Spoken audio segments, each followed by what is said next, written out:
Welcome, everyone, to the Soultribe podcast. I'm Aunty Charmaine, where we value community, connection, devotion, herbalism, and all the other amazing things that brought our grandmothers together. We're keeping the traditions, and we are so excited to have you here with us. Welcome, everyone, to the Soultribe podcast. I'm your Aunty Charmaine here. And today we are talking about gaining spiritual stability during financial challenging times. So we've all been to the grocery store. We see how much things cost.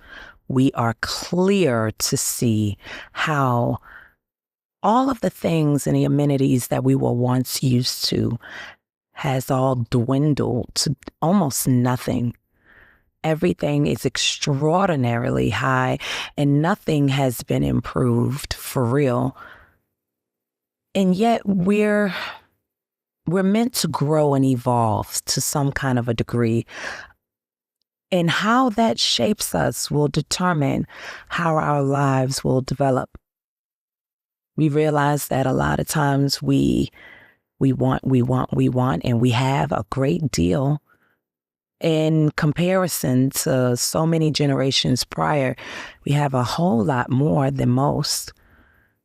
And yet we tend to be the most unhappy.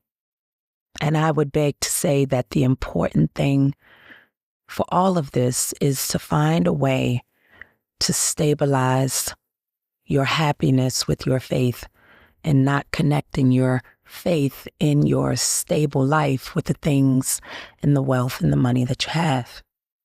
See, the thing about money that I've learned, it's just an energy. It's easily recyclable. It doesn't care who owns it. All it cares is how you use it. So if you're using financial gains and wealth in a scarcity type way, you will always lack. If you use money in a frivolous way, you will not have your needs met.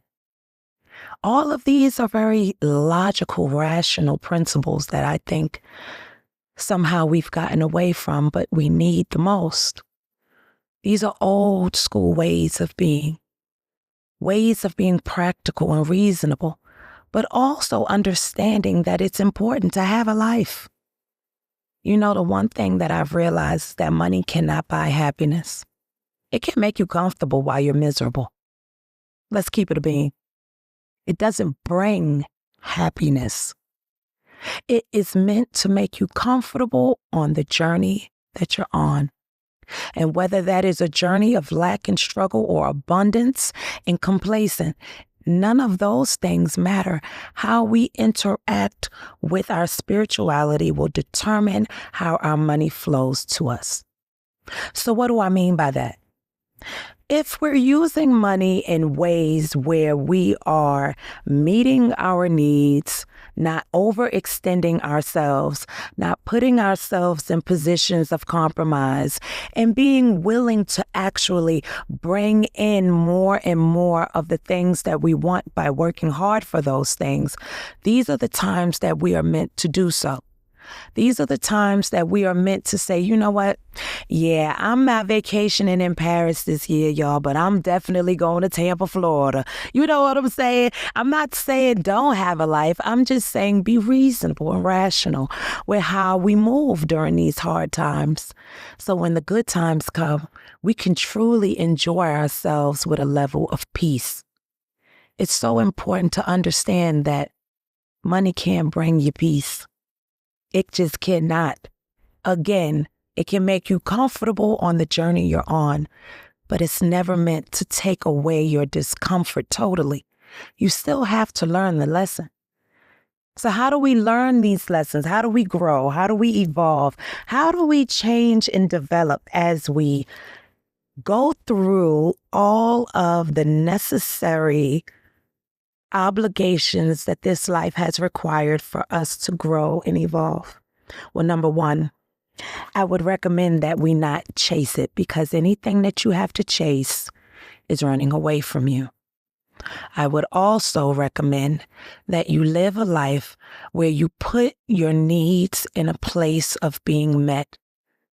It's not a good idea to meet the needs of others and not your own, because then you find yourself feeling as though everybody's needs are met but yours. Definitely take the time to sit with yourself. The more you sit with yourself, the more spirit can commune with you. How can you know which way to go if you never stop to ask spirit for direction? Direction is important. Change is important. And all of this change was meant for us to grow, evolve, adapt. Anything that cannot evolve cannot grow, and anything that cannot grow is dead. It's dying. Even if it's dying at a very slow rate, it's still dying. I plan on thriving. And these are some ways that we can thrive, sweetheart, because we all know what the problems are. So the ways that we thrive, number one, surround yourself with your tribe. Surround yourself with people who you love and who love you and who can empower you to grow out of the stuckness, the staleness that you may be in. Understand, energy is real. It's a very real experience. And when you surround yourself with people who hold a very negative energy about themselves, please know that also affects you. So connect yourself to like-minded people. That's very important. After doing so, find things that bring your heart joy and do more of it. So if you work a grueling 9 to 5 and you're always meeting the needs of someone else, do things that you enjoy, things that you love. Like what? Things like gardening, canasta games. I know canasta is an old ass game, but still, canasta games. Things that you enjoy, whether learning to do a new instrument, whether learning how to change some kind of amazing knitting class or whatever it is, do more of what makes your heart sing. I will also encourage you to make sure you're adding a value. There's nothing like feeling important. And there are so many of us who need each other's help, need each other's discernment, need each other's wisdom. We don't all have it all. So the more we commune with each other, looking to grow from one another, not only are we building community, but we're building trust within each other. Because all of these other things that we've grown accustomed to are showing us that they cannot be trusted. It doesn't matter whether it's the governance, whether it's the laws, the food, the economy. All of those things are fickle. But one thing that is not fickle is that a community can be built, community can grow, and we can all grow together if we really want to. I'm hoping that this is a time that people feel more like they want to than they don't. I'm realizing that it's very important as we move forward. Because if you got a dozen eggs and I got a loaf of bread, if we come together, we got a meal. That makes a lot of difference versus trying to navigate these waters by ourselves. I hope this little podcast snippet has filled your cups. Join us at the Soultribe podcast with me, Aunty Charmaine, and I'm looking forward to talking with you soon. Peace and love, y'all.